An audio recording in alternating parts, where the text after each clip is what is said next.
The Guardian sat down with the mother of Ali Al-NIMR on Thursday. For those of you who don't know, Al-NIMR is a Shia Muslim who was arrested at the age of 17 in the year 2012 for participating in anti-government protests in Saudi Arabia. And now they plan on beheading him and crucifying him.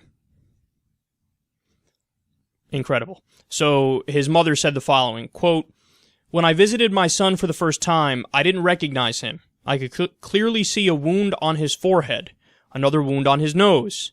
They disfigured it. Even his body, he was too thin. For a month, he was peeing blood. No sane and normal human being would rule against a child of 17 years old using such a sentence. And why? He didn't shed any blood. He didn't steal any property." Now, Saudi Arabia is accusing him of all these trumped-up charges. Throwing a Molotov cocktail, burglary, and there's no evidence for it, and they allegedly tortured a confession out of him. Stay classy. So she goes on to plead to Obama here, quote, "He is the head of this world, and he can interfere and rescue my son. If he carried out this act, I feel it would raise his esteem in the eyes of the world. He would be rescuing us from a great tragedy." Okay, now you guys know, man, I've spoken about this time and time again.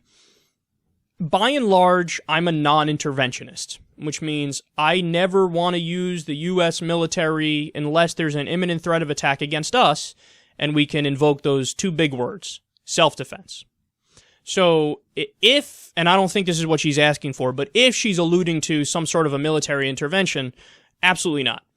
But if she's talking about using diplomatic pressure and using the international community effectively and using economics as a weapon against the regime to get them to not kill, behead, and crucify her son, then yeah, I'm on board with that 100%.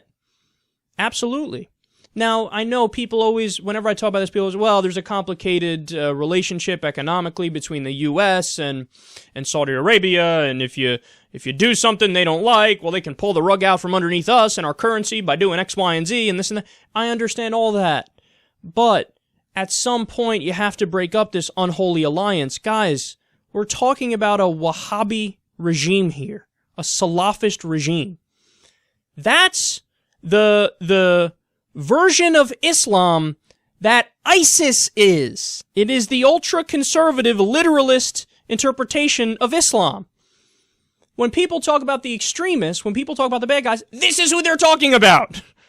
So, we've seen this before on other fronts too, with how they act. I mean, what they're doing in Yemen right now, where they're mostly killing civilians, is an absolute tragedy. And we're helping with that, and we're arming them, and we're giving them, coordinates on where they're supposed to hit and stuff, and it's still civilians a lot of the time. What they're doing against their own people in terms of they've beheaded well over 100 people just this year, and it's for the most ridiculous things imaginable, as you already know from hearing about Al-NIMR. But they're doing it for sorcery and drug smuggling, amphetamine pills. That's basically like somebody brought Adderall into the country who was a citizen there, and then, okay, well, now we're going to behead you. What the fuck is atheism? They said recently in Saudi Arabia, the Saudi government made a declaration that all atheists are terrorists. This is the government we're going to be in fucking bed with? And make no mistake about it, we are in bed with it. So much so that when the Saudi king died, we praised him, oh, what a moderate reformer he is in the country where women can't fucking drive and they do all this shit. No, it's absolute nonsense. We have to do something, even if it's just, hey, look, let's go have a conversation. Let's have, people who are big names in America and running those elite circles, have fucking Bill Clinton go talk to the regime and say, look, pump your fucking brakes a little bit here. What are we doing? And if it requires one form or another, one version or another economic pressure, yeah, you should do it. I mean, guys, the Saudi regime, they're leading the Human Rights Council at the UN, making an absolute mockery of the United Nations. We can't keep lending fake legitimacy to a country that's going to behead a Shia activist and crucify him. There is no legitimacy there. And there is no relativism either. People, like, their response at when gay rights was brought up at the UN, they basically said, no, but see, we're not on board with that, so we don't want to count gay rights as human rights, because we believe in Islamic law in our country. So, like, scratch the whole gay rights thing. No, but see, that's invoking relativism. Well, we're in an Islamic country, so we get to not have the same standards for human rights and civil liberties. No, you don't, bitch. How about that? How about it? There's nothing, it's not just different if you say, well, in my country, we like to jail gays. In the West, they like to allow gay marriage. That's not just different. One of those things is better. Giving gays rights is better. So we can't, it's our royal sugar daddy, man. Us and this, I mean, Bush used to walk around the fucking Rose Garden giving hand jobs to the Saudi king and shit.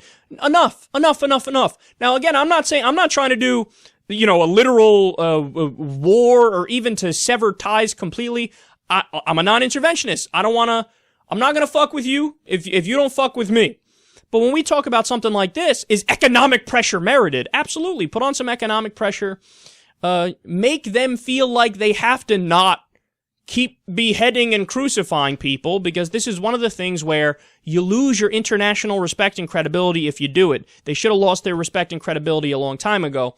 But it's time for us to stop pretending like they're a beacon of human rights and call it out for what it is.